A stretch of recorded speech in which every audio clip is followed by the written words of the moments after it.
તો આ 10 મુદ્દાઓની જે માંગણીઓ છે એ માંગણીઓ હું ફટાફટ એમાં લેતો જઈશ. તમામ મંડીઓમાંથી કરડા પ્રથા તાત્કાલિક બંધ કરવામાં આવે અને કાયમી ધોરણે બંધ કરવામાં આવે અને તમામને જેલ ભેગા કરવામાં આવે. આ બધી માંગણીઓ છે, વ્યાજબી છે, પોસિબલ થઈ શકે એવી માંગણીઓ છે. ખેડૂતોના પાકને એપીએમસી માર્કેટ સિવાય ગોડાઉન કે ફેક્ટરીમાં પહોંચાડવા માટે દબાણ કરવામાં ન આવે. સમગ્ર રાજ્યમાં કમોસમી વરસાદથી અસરગ્રસ્ત દરેક પાકના ખેડૂતને, ભાગિયાઓને અને મજૂરોને, શ્રમિકોને પંજાબ સરકારની જેમ હેક્ટરે 50,000 વળતર આપવું અને એની એક જ મહિનામાં ચૂકવણી કરવી. આ મારી ત્રીજી માંગણી છે. આપે જોયું હશે કે પંજાબમાં આમ આદમી પાર્ટીની સરકારે દરેક ખેડૂતને એક જ મહિનામાં હેક્ટરે 50,000 રૂપિયા ચૂકવણી કરી છે. જ્યારે ગુજરાત સરકારે અહીંયા 10,000 કરોડનું પેકેજની મોટી વહાવાઈ લીધી, પરંતુ 22,000 રૂપિયા હેક્ટરે આપવાની જાહેરાત પણ કરી, પરંતુ માત્ર 2400 કરોડ રૂપિયા ચૂકવાના છે. પછી ગુજરાત સરકારે ચૂકવવાની મનાઈ કરી દીધી છે અથવા તો એ ગલાતલા કરી રહી છે. અને એમના અમારી પાસે પુરાવા છે.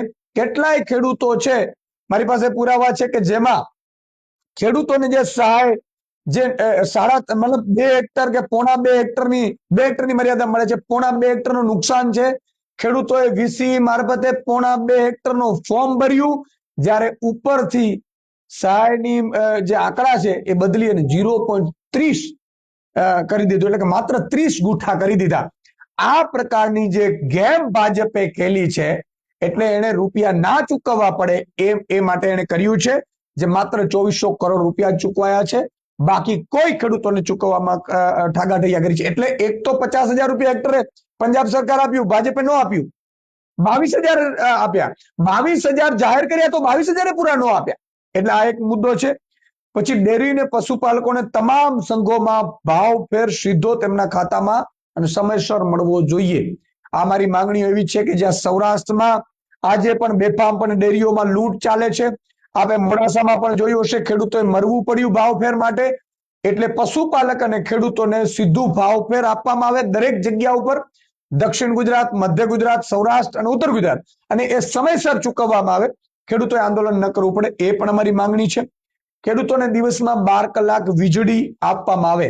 પંજાબમાં આમ આદમી પાર્ટીની સરકારે ખેડૂતોને અત્યારે પણ દિવસે વીજળી આપવાનું શરૂ કરી દીધું છે. માત્ર 3 વર્ષ હજી પૂરા થયા છે સરકારને. હળદર અને સાબરડેરી આંદોલનના ખેડૂતો પર થયેલા પોલીસ કેસ પાછા ખેંચવામાં આવે અને જેલમાં બંધ ખેડૂતોને તાત્કાલિક મુક્ત કરવામાં આવે.